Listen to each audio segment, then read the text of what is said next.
하나님 말씀 요한복음 1장 1절부터 5절까지의 말씀을 우리가 읽도록 하겠습니다. 우리 같이 한번 읽어볼까요? 시작. 태초에 말씀이 계시니라. 이 말씀이 하나님과 함께 계셨으니 이 말씀은 곧 하나님이시니라. 그가 태초에 하나님과 함께 계셨고 만물이 그로 말미암아 지은 바 되었으되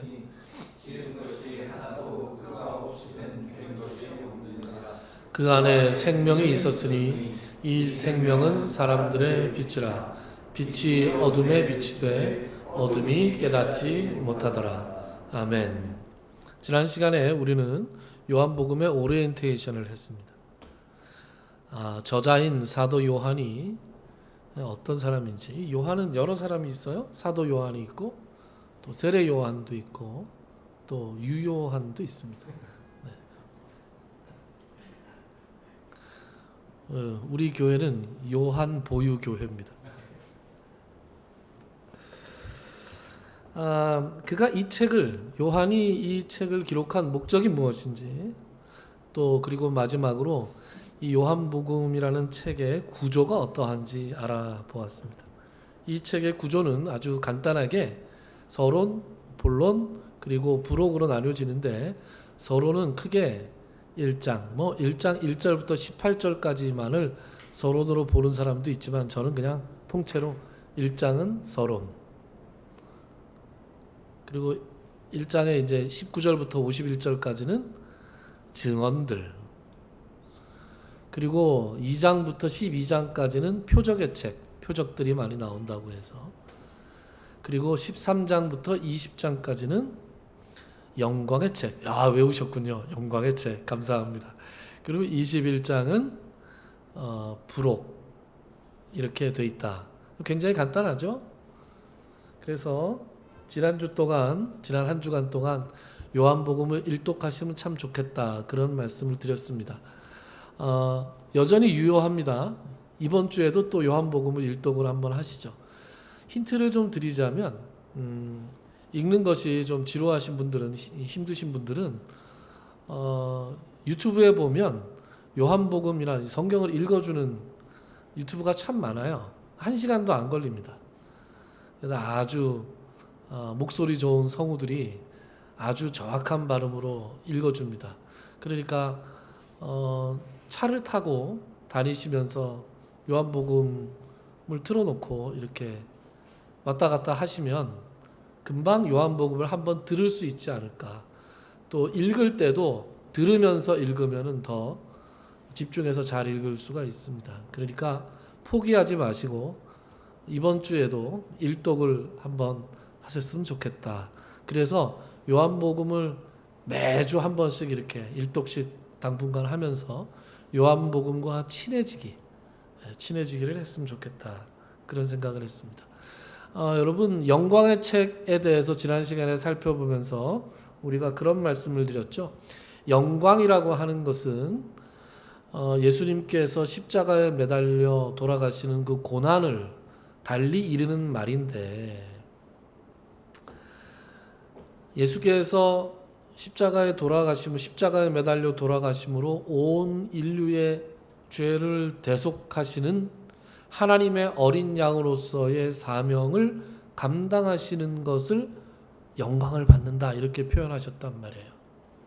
그래서 우리도 이 세상에서 살아가면서 예수님처럼 우리에게 주어진 소명이 무엇인지, 우리에게 주어진 사명이 무엇인지를 잘 헤아리고 그 사명을 위해서 집중하는 것. 나의 이름이나 내가 어떠한 업적이나 성취를 해서 내 이름을 높이는 것이 아니라 나에게 하나님께서 주신 소명을 온전하게 감당하는 것으로 우리가 영광을 돌릴 수 있어야 된다라는 말씀을 지난 시간에 드렸습니다. 이제 오늘은 본문을 나갈 차례네요.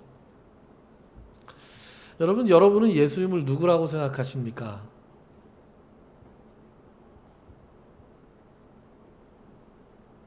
누구라고 믿고 계십니까? 사도 요한은 이 글을 쓰면서 적어도 이 글을 읽는 사람에게 예수님이 누구신가라는 것을 소개하고 싶었습니다. 예수님에 대한 많은 의견들이 있죠. 학교 다닐 때 도덕 시간, 윤리 시간 이럴 때 배울 땐 예수님을 4대 성인 중에 하나라고 배웠습니다. 소크라테스, 공자, 석가모니, 예수님 뭐 이런 사람들처럼 훌륭한 좋은 일을 많이 한 좋은 말씀을 많이 한 사람이라고 배웠습니다. 아니나 다를까 나무 위키라는 곳을 찾아보니까 예수님에 대해서 이제 이렇게 소개를 했어요. 제가 볼게요. 나무 위키. 예수는 서력 기원 무렵 로마 제국의 팔레스티나 지역에서 태어났고 활동했던 이스라엘의 현자이자 예언자이며 그리스도교, 기독교의 창시자이다. 뭐 이렇게 나왔습니다. 여러분들께서는 이런 정의에 동의하십니까? 예수님에 대한 다양한 의견은 지금도 있고 과거에도 많았습니다. 심지어 예수님을 직접 만나본 사람들도 의견이 갈라졌습니다.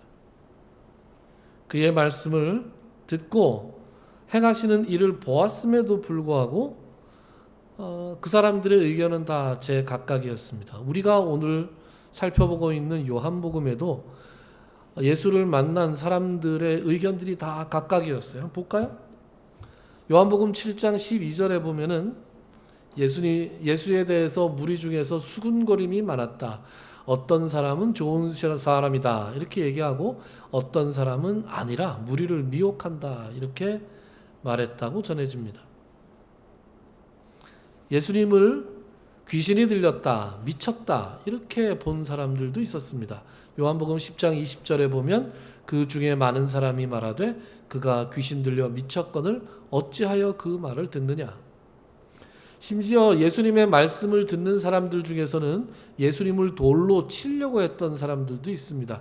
왜냐하면 예수님이 신성모독을 했다 이렇게 판단했기 때문입니다. 요한복음 10장 33절에 보면 유대인들이 대답하되 선한 일로 말미암아 우리가 너를 돌로 치려는 것이 아니라 신성모독으로 인함이니 내가 사람이 되어서 자칭 하나님이라 함이로라.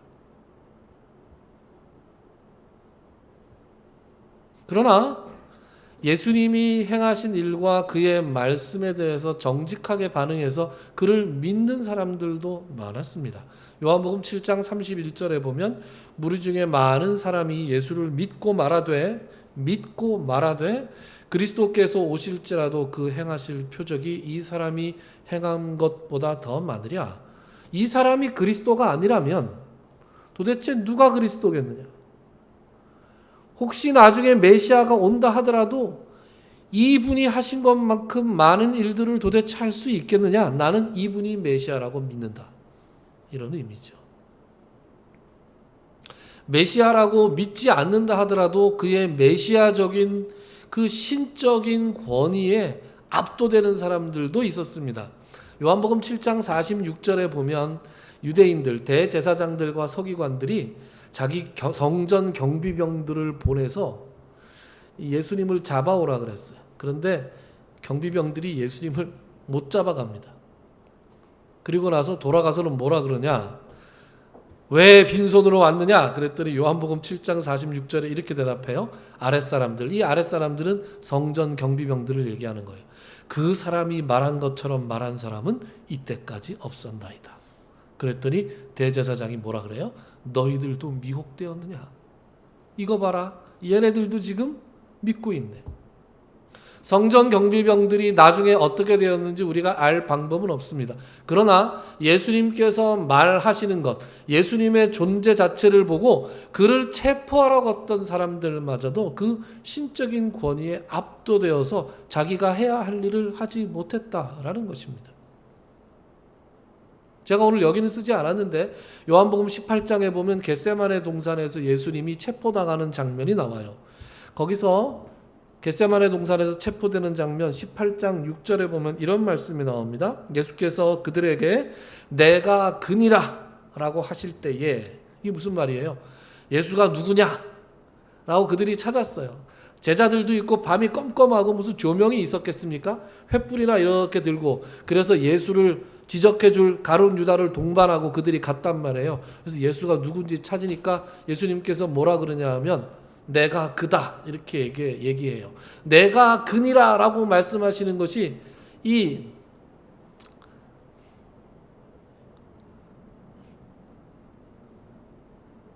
영어로는 I am 이라는 뜻입니다. 그런데 이 I am은 모세가 출애굽기에서 떨기나무 가운데 하나님을 만났잖아요. 그때 하나님께서 자신의 이름을 가르쳐 주시면서 뭐라 그래요? I am who I am 이렇게 대답하십니다. 영국 방언을 써서 죄송합니다. 내가 그니라 라는 말은 그냥 한국말로는 느낄 수가 없는 거예요. 그래서 내가 그니라 라는 말씀은 1차적으로는 내가 바로 너희들이 잡으러 온 그 사람이다 라고 말함과 동시에 내가 창세기 3장에 나왔던 그 하나님의 이름을 가진 존재다 라고 이야기하는 거예요. 그런데 이 말씀을 하실 때 그 다음에 뭐라고 되어 있냐? 그들이 물러가서 땅에 엎드러지느니라 이런 표현이 나와요. 이게 뭐예요? 지금 이 군인들이 예수님을 잡으러 갔는데 예수님께서 자신의 신적인 호칭을 말하자마자 그 권위에 압도돼서 뒤로 확 물러가서 쓰러졌다는 거예요. 와,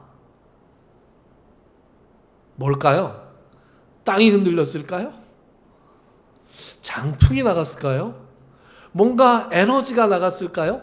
과학적으로는 설명할 수 없는 그 신적인 권위에 압도당한 사람들이 있었다는 것입니다.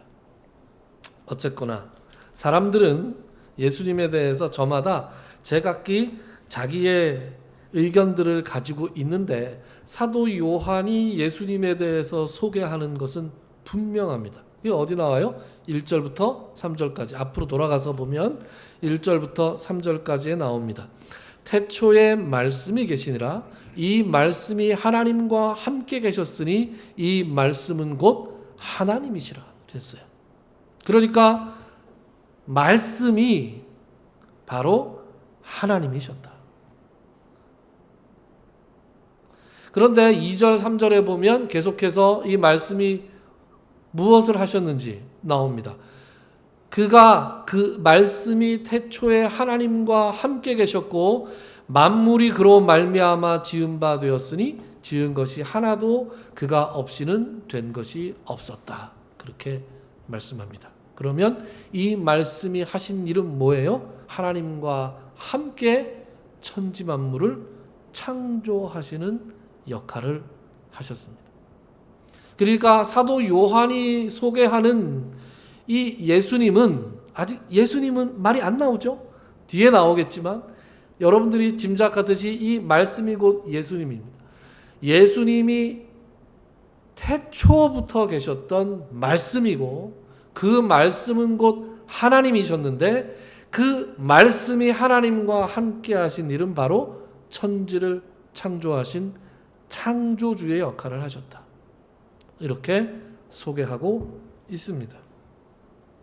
여러분 1절에 보면 태초에라는 말씀이 나오죠. 태초에 영어로는 in the beginning 이렇게 되어 있고요. 또 헬라어로는 아르케 이렇게 되어 있습니다. 태초에 여러분 태초에로 시작하는 성경이 또 있죠. 어디에 있습니까? 창세기죠. 태초에 하나님이 천지를 창조하시니라. 여러분 태초에 하나님이 천지를 하셨다라는 말씀을 할 때 그 태초와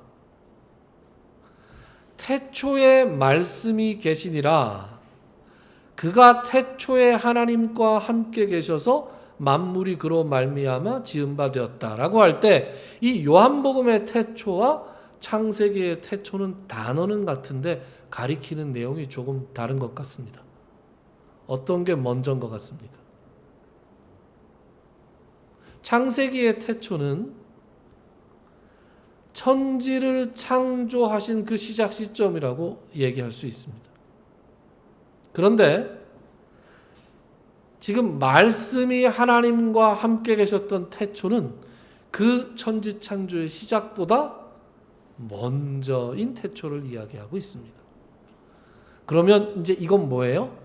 영원 전을 이야기하는 겁니다. 여러분, 시간과 공간이라는 것이 하나님의 피조물이라는 것을 알고 계시죠? 그렇다면 예수 그리스도께서 이 모든 것들을, 피조물들을 창조하셨다라고 얘기했을 때 하나님과 예수님은 그 시간과 공간을 초월해서 존재하시는 분이십니다. 자, 이제 이렇게 되면 서로 모르는 얘기 하는 거예요. 그죠? 알 수가 없습니다. 우리는 시간과 공간 안에서 존재하는 존재들인데, 시간과 공간이라는 것을 벗어나면 우리는 사실 그것이 어떤 것인지 이렇게 말로는 할 수 있어도 그것이 어떤 것인지 정확하게 경험할 수는 없습니다.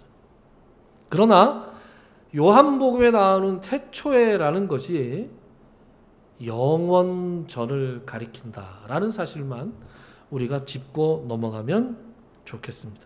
그래서 영원 전부터, 천지 만물이 시작하기 전부터 계셔야 예수 그리스도가 창조주시다라는 말이 되는 것이죠. 그러면 창세기의 얘기가 나왔으니까 우리가 창세기에 대해서 좀 얘기를 해보면, 창세기에 어떤 표현이 나옵니까? 창세기에 보면 하나님께서 이르시되 그러면 우리 옛날 사람들은 좀 느낌이 안 나요. 뭐라 그래요? 하나님께서 가라사대, 그죠? 가라사대 그러면 좀 느낌이 오죠. 가라사대 빛이 있으라 그랬어요. 여러분, 가라사대가 뭡니까? 말씀하시되예요. 그러면 태초에 계셨던 말씀은 어떤 말씀이에요? 이 이르시되 할 때 그 말씀이 태초에 계셨던 말씀이에요. 와, 어렵죠?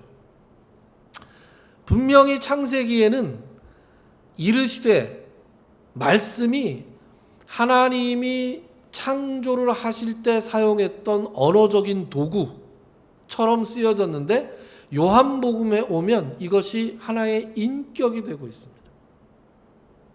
그런데 구약 성경에 봐도 이 말씀이 인격화돼서 쓰인 장면들이 왕왕 나옵니다. 대표적인 것이 잠언 7장 8장인데 제가 이거 원래 안 하려고 그러다가 뺐다가 지금 넣는 거예요.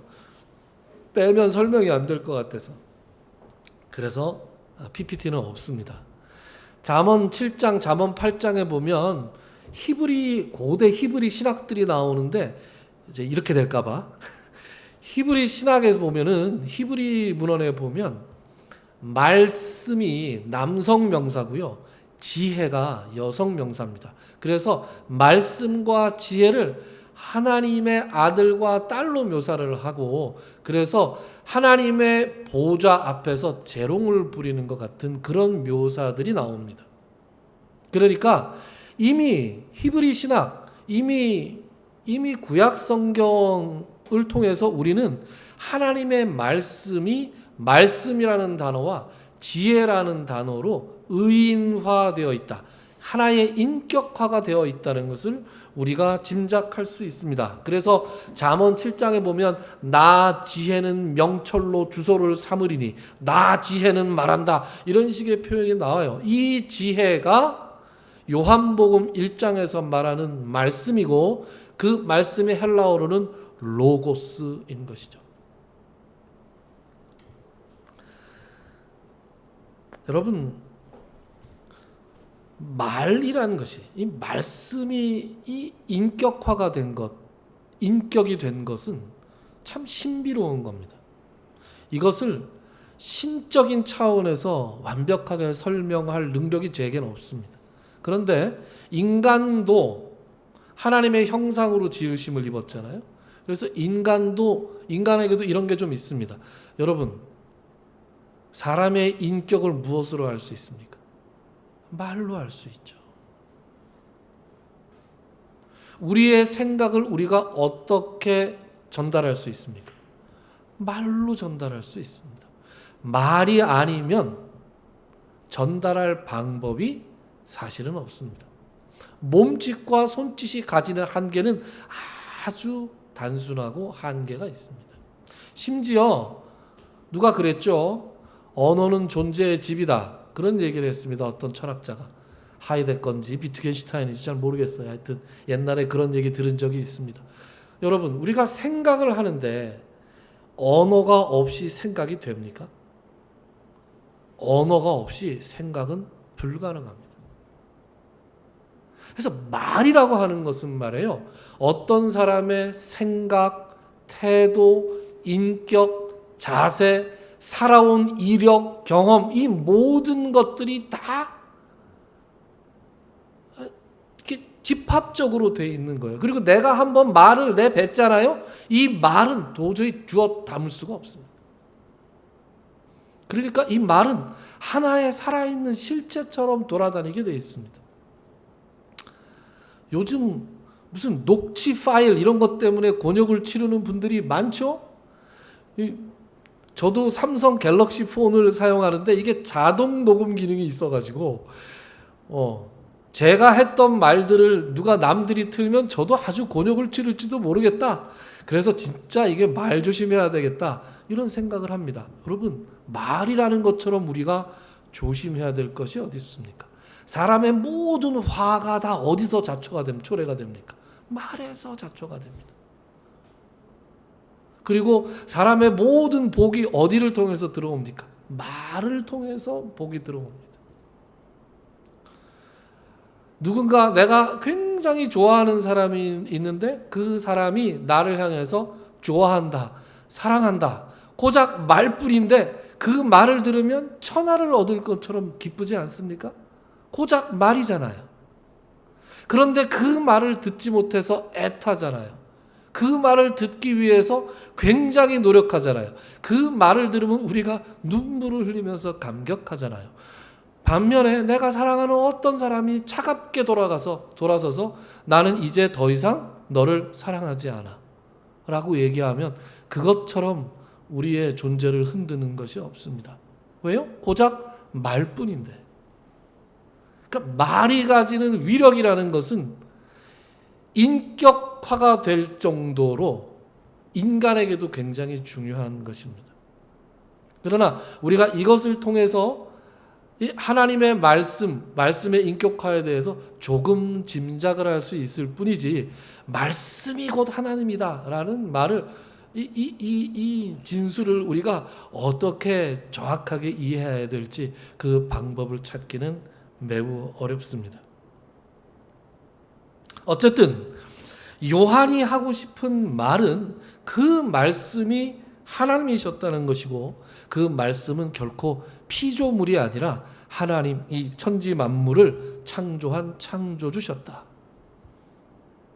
여기에서 모든 이단들과 다른 사상들이 다 배격되는 것이죠.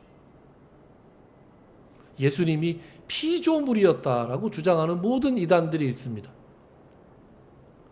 여러분, 요한복음 1장이 삼위일체의 교리가 나오게 된 가장 중요한 구절입니다. 삼위일체까지 우리가 가지 않는다 하더라도 성부 하나님과 성자 하나님이 함께 계셨고 그분은 한 분이다 라는 것을 파악하기에는 전혀 지장이 없는 본문이다 이렇게 말씀을 드리고 싶네요. 4절과 5절로 한번 가봅시다. 4절과 5절 이제 슬슬 좀 졸릴 때가 됐으니까 같이 한번 다시 읽어봅시다. 4절 5절 앞을 보시고요. 4절 5절 시작. 그 안에 생명이 있었으니 이 생명은 사람들의 빛이라. 빛이 어둠에 비치되 어둠이 깨닫지 못하더라. 여러분, 제가 이제 아이들을 가르치는데 이 모의고사 영어로 된 모의고사 지문 있잖아요. 그 지문을 읽다 보면 가끔씩 아주 은혜로운 구절들이, 은혜로운 문장들이 나옵니다. 2024년 고등학교 1학년 10월 모의고사 때 아이들을 가르치다가 야 이거 기가 막힌다 하고 제가 오려놨던 그런 지문이 있는데 여러분들께 오늘 소개할 수 있을 것 같아서 굉장히 기쁩니다. 아주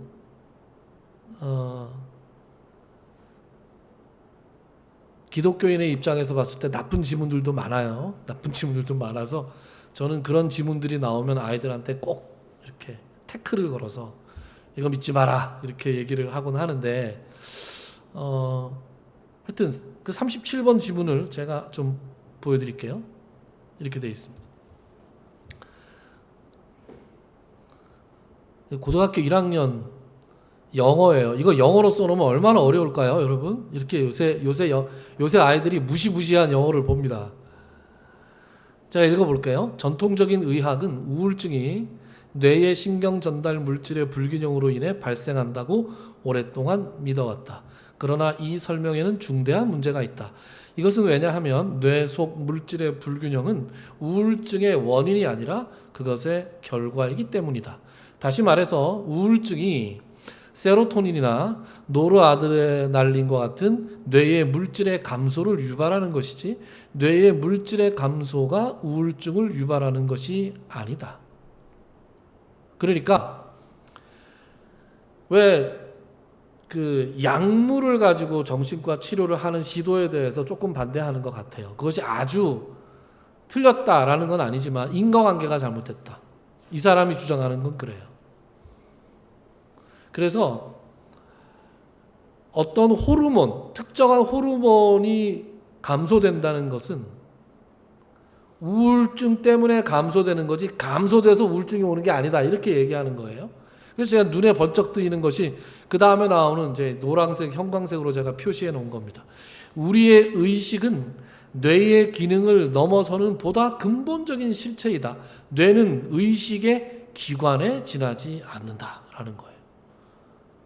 그러니까 우리는 이 현대 과학은 의식이라는 것이 뇌의 활동의 산물이다 이렇게 얘기합니다. 근데 이 사람은 지금 뭐라고 얘기하고 있어요? 단순한 뇌의 활동의 산물이 의식이 아니다. 오히려 뇌라는 기관은 의식을 담당하는 기관일 뿐이다. 이렇게 얘기합니다. 그래서 제가 굉장히 반가웠어요. 이런 주장이 있어? 저는 이걸 어떻게 연장하고 싶냐면 생명이라는 것이 말이에요. 단순히 신체의 생리적인 기능이 아니라는 거예요. 뇌가 의식을 담당하는 하나의 기관일 뿐이라고 한다면 신체라고 하는 것은 생명을 담는 하나의 기관일 뿐이에요. 이 생명은 그래서 단순히 생리적인 기능에 의해서 좌우되는 것이 아니라 요한복음 1장 4절에서 얘기한 것처럼 하나님 안에 있었던 것이 생명이라고.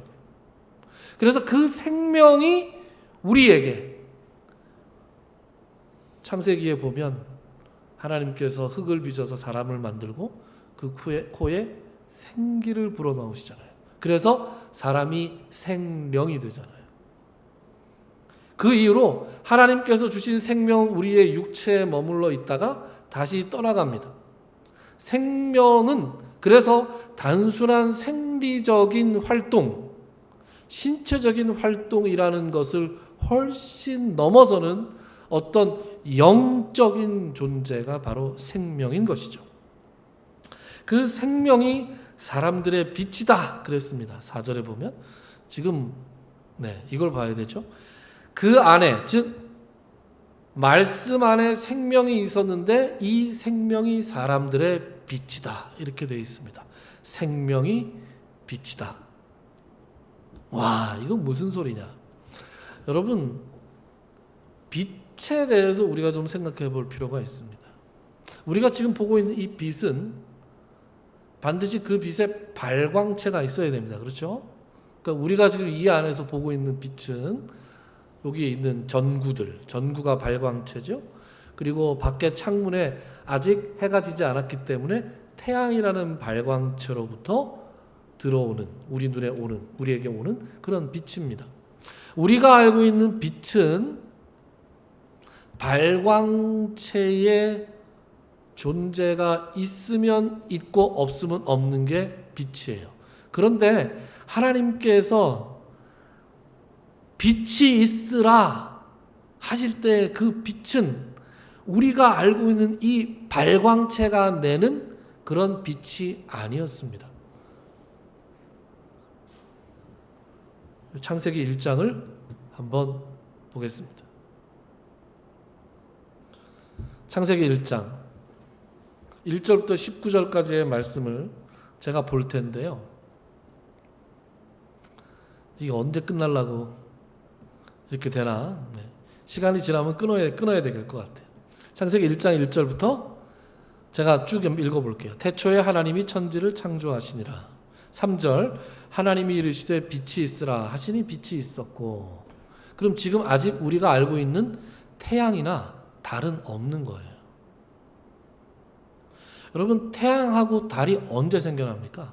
몇째 날? 그 다음 볼게요. 14절 하나님이 이르시되 하늘의 궁창에 광명체들이 있어 낮과 밤을 나뉘게 하고 그것들로 징조와 계절과 날과 해를 이루게 하라. 또 광명체들이 하늘의 궁창에 있어 땅을 비추라 하시니 그대로 되리라.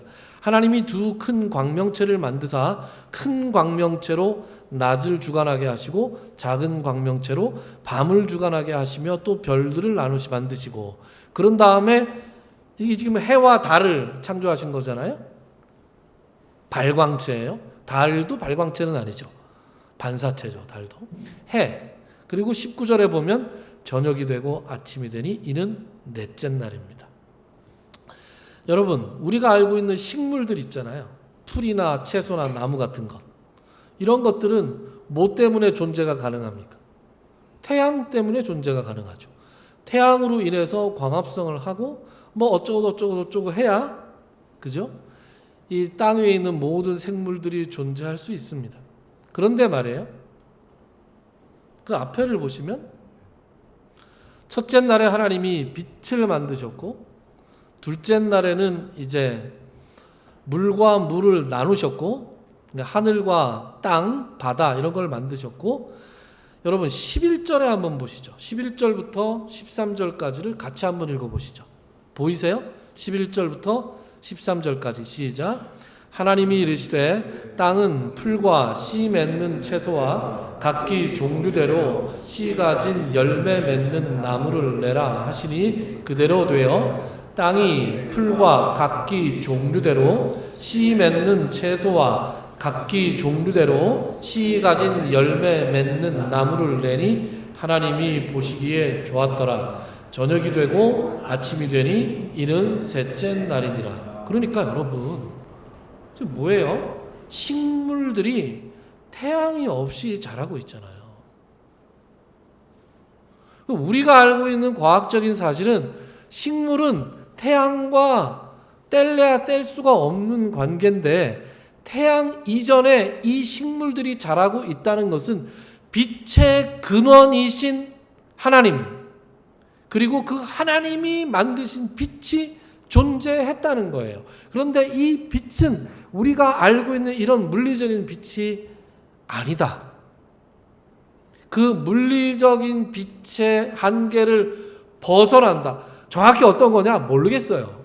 어떻게 알아요? 우리 나는 알고 있는 건 물리적인 빛밖에 모르는데, 그런데 어쨌든 이것은 물리적인 빛을 넘어서는 어떤 빛이었다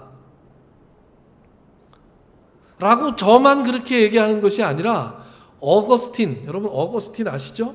어거스틴이 뭐라 그러냐? 어거스틴은 이 빛이 영적인 빛이다 이렇게 해석했습니다. 그래서 하나님의 지혜와 진리, 신적인 은사와 능력을 상징하는 것으로 보았어요. 그래서 첫째 날의 빛은 물리적인 광원이 아니라 하나님의 영광과 지혜를 나타내는 영적인 빛이다 이렇게 설명했습니다. 만약에 그게 아니라면 셋째 날과 넷째 날의 순서가 설명이 되지 않습니다. 그러므로 이 빛은 어떤 빛입니까? 천지 만물을 존재할 수 있게 하는 것, 생명을 가진 것들에게 생명을 불어넣어 줄 수 있는 하나님의 능력, 생명을 가진 것들이 그 생명을 유지할 수 있도록 지탱해 주는 하나님의 능력, 하나님의 은혜, 하나님의 영광이 바로 이 빛이었던 것이에요. 그래서 우리가 다시 요한복음 1장으로 돌아가면 어떻게 돼요? 요한복음 1장 4절. 그 안에 생명이 있었으니 이 생명은 사람들의 빛이었다. 그러니까 그 생명은 사람들이 존재하게 만드는 하나의 영원한 근원 같은 거예요.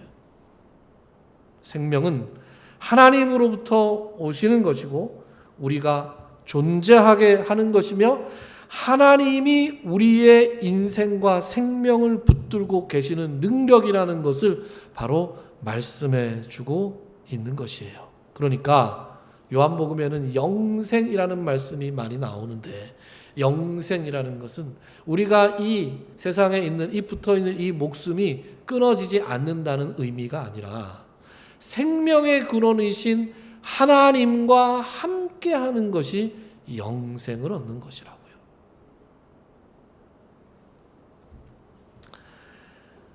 그런데 사도 요한이 하나님 그 말씀이 하나님이셨고 창조주셨고 우리에게 생명을 주시는 분이셨고 이 사람들의 빛이다 라고 말씀하셨는데 거기에서 그치면 사도 요한이 하는 말이 다가 아닙니다. 오늘 본문에서는 좀 벗어나지만 요한복음 1장 14절에 보면 이런 말씀이 나와요. 말씀이 육신이 돼서 우리 가운데 거하시매. 그러니까 이 말씀이 이 창조주셨던 창조주 하나님과 함께 창조에 가담하셨던 이 말씀이 인간의 육신을 입고 이 땅에 오신 분이 바로 누구야? 예수님이야! 라고 사도 요한이 말씀하고 있는 것이에요. 그래서 여러분들 태초에 라고 시작하는 성경이 우리는 창세기와 요한복음 이 두 개밖에 없다라고 생각하지만 태초라는 말로 시작하는 또 하나의 말씀이 있는데 그게 요한일서입니다. 요한일서 1장 1절부터 5절까지의 말씀을 보면 이런 말씀이 나옵니다. 1절과 2절 우리 같이 한번 읽어볼까요? 시작. 태초부터 있는 생명의 말씀에 관하여는 우리가 들은 바요 눈으로 본 바요 자세히 보고 우리의 손으로 만진 바라 이 생명이 나타내신 바 된지라 이 영원한 생명을 우리가 보았고 증언하여 너희에게 전하노니 이는 아버지와 함께 계시다가 우리에게 나타내신 바 된 이시니라. 그러니까 사도 요한이 계속해서 하고 있는 말은 그거예요. 태초에 말씀이 계셔서 하나님과 함께 이 천지 만물을 창조하셨는데 그 말씀이 육신을 입고 오신 분이 바로 예수님이고 그래서 그 예수님은 우리가 들은 바고 눈으로 본 바고 자세히 보았고 우리의 손으로 만진 바가 되었다. 이렇게 증거하고 있는 것입니다.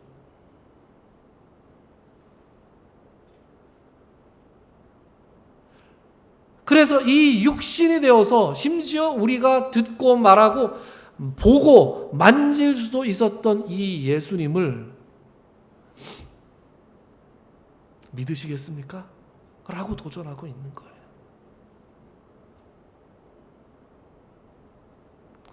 다른 타협점이 있지 않습니다.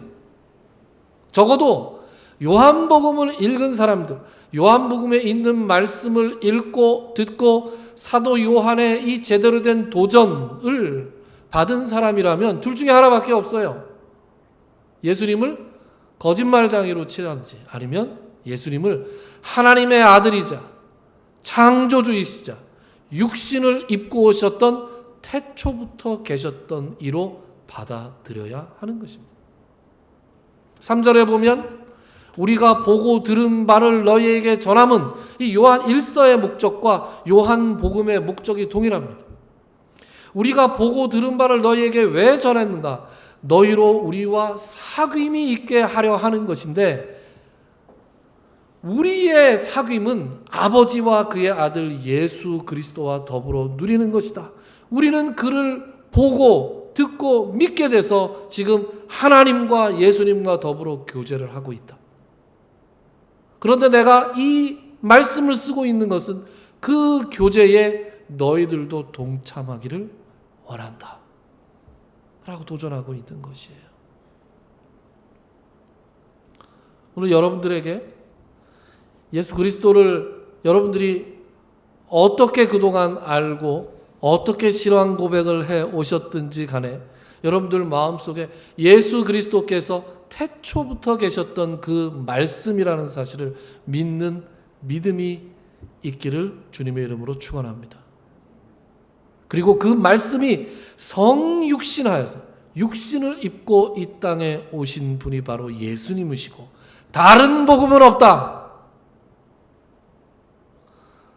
그 어떠한 생명의 말씀도 우리에겐 없다 라는 것을 믿는 것이 우리의 믿음이고, 그 믿음과 함께 사도 요한과 요한의 공동체와 2000년 동안 이어져 왔던 이 모든 교회들과 그리고 우리와 함께 할 수 있는 이 믿음의 사람들이 될 수 있기를 주님의 이름으로 축원합니다.